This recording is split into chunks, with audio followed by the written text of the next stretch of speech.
আল্লাহ নবী মুসা আলাইহিস সালাম যখন বলেছিলেন আমি আপনাকে দেখব, আল্লাহ বলেছিলেন লান তারানি, তুমি সহ্য করতে পারবে না। হে বাবাজি আমার সোনা মানিকেরা, মহান আল্লাহ পাকের কাছে যখন জিদ করে করে বারবার বাহানা ধরেছেন, আমার আল্লাহ পাক বলেন ওগো নবী মুসা, ঠিক আছে আমি তোমার কথা কবুল করলাম, চলে যাও তুমি তুর পাহাড়ে। আল্লাহ পাক ফেরেশতাকে জিবরাইল আমিনকে বললেন, জিবরিল আমার কালিমুল্লাহ ওই তুর পাহাড়ে আসবে, ওই তুর পাহাড়ে যত জীব জানোয়ার আছে সব 40 মিল দূর ধুয়ে যাও ফেরেশতা জিবরিল, পিপিলিকা পর্যন্ত যেন 40 মিল আপনার ভিতরে যেন না থাকে, তার বাইরে যেন থাকে। আয় আল্লাহর ফেরেশতা জিবরাইল তুর পাহাড়ে যত কিছু ছিল জীব জানোয়ার সবকে সরিয়ে রাখে।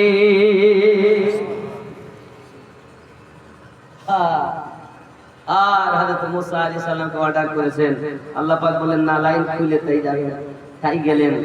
এখন উনি গিয়েছেন, আব্বাজি আমার সোনা মানিকেরা হঠাৎ দেখতেছেন, হে বাবাজি আমার আকাশ থেকে যেন আপনার একটা নূরের জ্যোতি এসেছে, ওটা হলো সেফাতি জ্যোতি।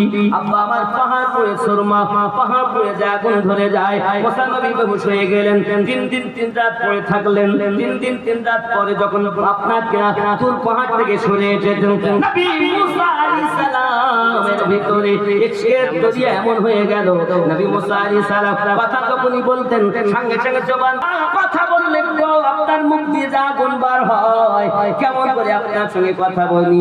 আল্লাহ নবী মুসা আলাইহিস সালাম বলেন এখন আমি কি করব, এখন আমার উপায় কি? মহান আল্লাহ পাক আওয়াজ করেন, ওগো আমার নবী মুসা জেনে রাখো তোমার কাছে আমি আল্লাহ শুধু একবার সেফাতি নূরের ঝলক দিয়েছি, সুবহানাল্লাহ, ডাইরেক্ট দেইনি, ইনডাইরেক্ট তুর পাহাড়ে সেখান থেকে ঝলক পেয়েছো তুমি, তাই তুমি সহ্য করতে পারলে না।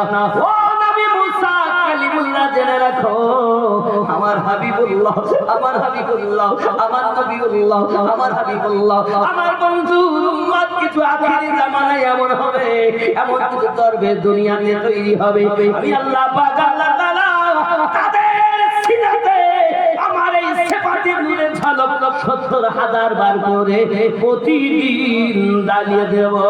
সুবহানাল্লাহ, সুবহানাল্লাহ। বেশক দরবেশ যাকে তাকে বলে, মানুষ খানা ফিল্লা হয় কখন, মন ভরা